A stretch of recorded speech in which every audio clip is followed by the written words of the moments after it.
The uterine lining is your baby's cozy home, and it requires nutrients, it requires good blood flow, it needs to be thick in order to support good implantation and help you get and stay pregnant.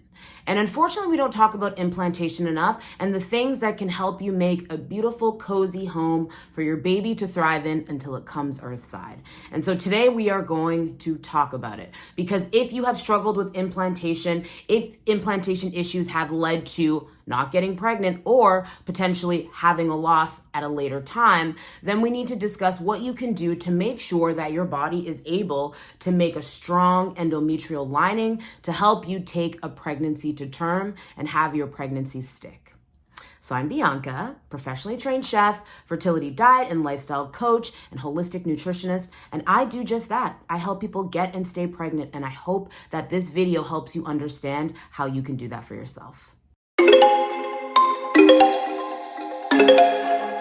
There are many things that influence a healthy endometrial lining.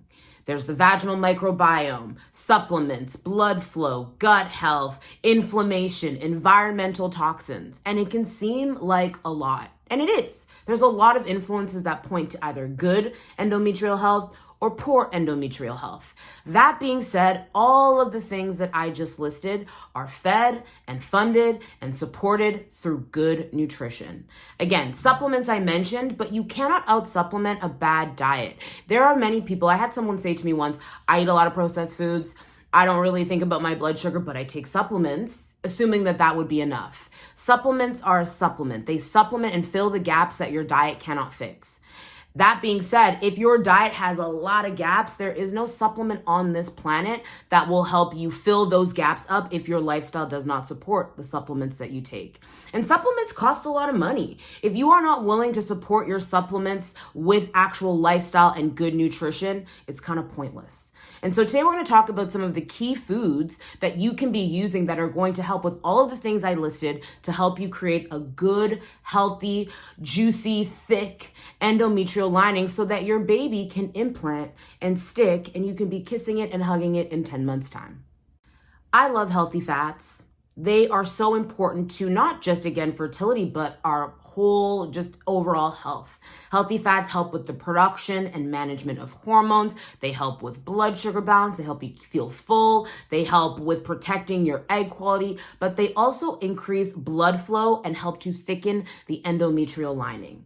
Healthy fats are so important. And if you are eating low-fat dairy, if a lot of your products are low-fat or no-fat, that simply has to change. And that's for a couple of reasons. One, when you are eating, say, no-fat or low-fat dairy, when you skim the fat, you leave the lactose. And what is lactose? Anything ending with OSE is a sugar. And that is bad because when you have elevated blood sugar, that will lead to cortisol and that leads to inflammation, all getting in the way of good fertility and good endometrial lining. That said, when you lean on good omega fats, good sources of healthy fats, this is going to help you thicken a beautiful endometrial lining, but also nourish it with good blood flow.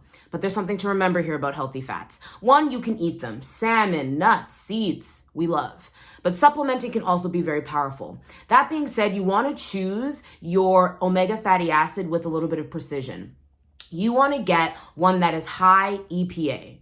High EPA omega fatty acids mean that it's going to help your body with stress and inflammation and kind of withstand any stress or inflammatory things happening in your body.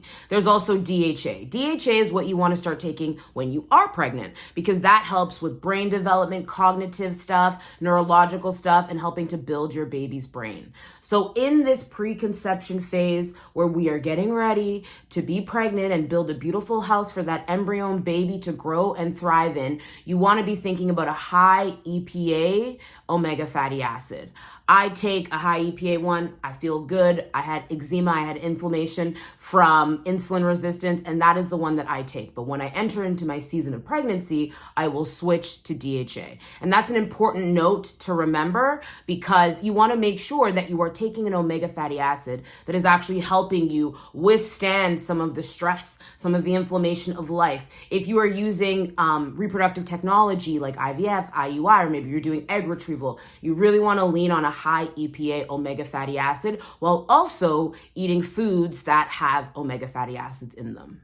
Fruits and vegetables are also key to this process for various reasons. There's fiber that can help with blood sugar balance. It can help with elimination and making sure toxins and things come out through our waste. There's antioxidants, there's vitamins, there's minerals. All of these are good for egg quality, but they're also really good for building the uterine lining because they lower oxidative stress and inflammation. The thing about oxidative stress and inflammation, it's generally systemic, meaning it's in your whole body. And that is why people who have heart attacks, they look at their mouth, because if you have inflammation in your mouth, it can speak to inflammation in other parts of the body. And the same goes with your fertility.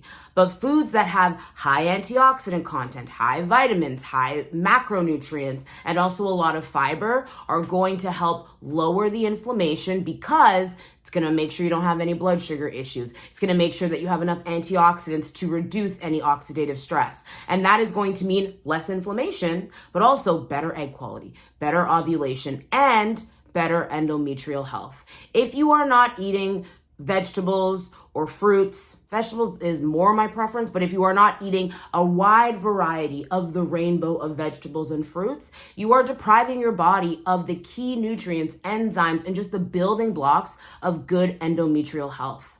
And when you think about implantation, you have to be thinking about what can I do to support my body in doing this? Your body wants to do it, but if it doesn't have the resources to do it, that's where the issues come in. Where we derive the resources is through the food that we eat. And so I always say to people, having a vegetable at breakfast, having a vegetable at lunch, having a vegetable at dinner, eating fruits like berries that also you eat the seeds. So there's more fiber and also more prebiotic fibers for your gut health. The thing about fruits and vegetables is you can get an array of things, and when you stack them on top of each other, you stack the benefits, meaning you have raw carrots for some hormone detox, but then you also have some blueberries for antioxidants. Maybe you have some raspberries because there's the seeds and antioxidants, and then you also have arugula, which is good for liver detox. So understanding that the full spectrum of fruits and vegetables offer you so much as far as your fertility is concerned, it means that you can lean on them. But I will give you one caveat. If you are eating fruits like mango, pineapple, peaches, things that are quite sweet, I want you to eat them with your blood sugar in mind. Because when you eat those foods and you want to access some of those vitamins, minerals, antioxidants, etc., but you have a blood sugar effect as a result of their sweetness, it means that all of the good things are not going to be able to be extracted because your body is now in a cortisol response and inflammation will be the result. So when you think about things like fruits, you have to think of them with your blood sugar in mind, just to make sure that you derive the most from them. Whole grains are also shown to increase the thickness of the uterine lining. For every additional serving you have per day, it can increase your uterine lining by up to 0.4 millimeters, which doesn't seem like a lot, but it is when you think about the body and the size of the body. That being said, the whole grains that you choose, you have to know how to eat them for blood sugar. Same like how you would do with fruit or certain fruit, you have to be thinking about whole grains the same. Because again, if you are eating these foods and you are eating them correctly and they're having a negative blood sugar response, that means that all of the good things that you can get, the increase in the thickness of your uterine lining, good gut health benefits, good motility of toxins and waste through our body, all of that is going to be impaired because of the cortisol and therefore inflammation that happens as a result of eating them correctly. Whole grains and carbs are kind of vilified in the wellness space, and it's mostly because people don't know how to eat them. They have a lot of benefits. They're energy rich, they help with our endometrial lining, they help with gut health, but when people eat them incorrectly rather, you don't get anything from them. By contrast, when you eat them correctly, they can be used as the rich source of energy and nutrients that they are. They need better PR. I've long said that, but also people need to know how to eat whole grains and carbohydrates, but don't avoid them because fertility and reproduction and pregnancy and conception and implantation and all of that requires energy. And we get the most energy from carbohydrate foods, but you have to choose whole grains. So nothing processed, nothing refined, a whole grain, but also know how to eat it. Because when you know how to eat it and you pair that with fruits and vegetables, healthy fats, that means that we are giving our body so much to use and disperse throughout the body for not just good implantation, but good overall fertility and overall health. Now, while this isn't a food, I don't want you to sleep on stress and sleep. Food matters. Food matters tremendously. But if you are not well rested, if you are super stressed, if you are burning the candle at both ends, what ends up happening is that you are putting obstacles in your way. When you sleep and when you rest, that is a time for your body to restore itself, to be able to divert nutrients and energy where it needs to go. When there's stress in the body, there's inflammation in the body. When there's inflammation in the body, messages get mixed up. It's like a game of telephone in your body, and things don't happen as they are supposed to. And so when you rest, and you take less stress on, that helps with your estrogen and your progesterone. And then that also helps with your uterine lining and your fertility.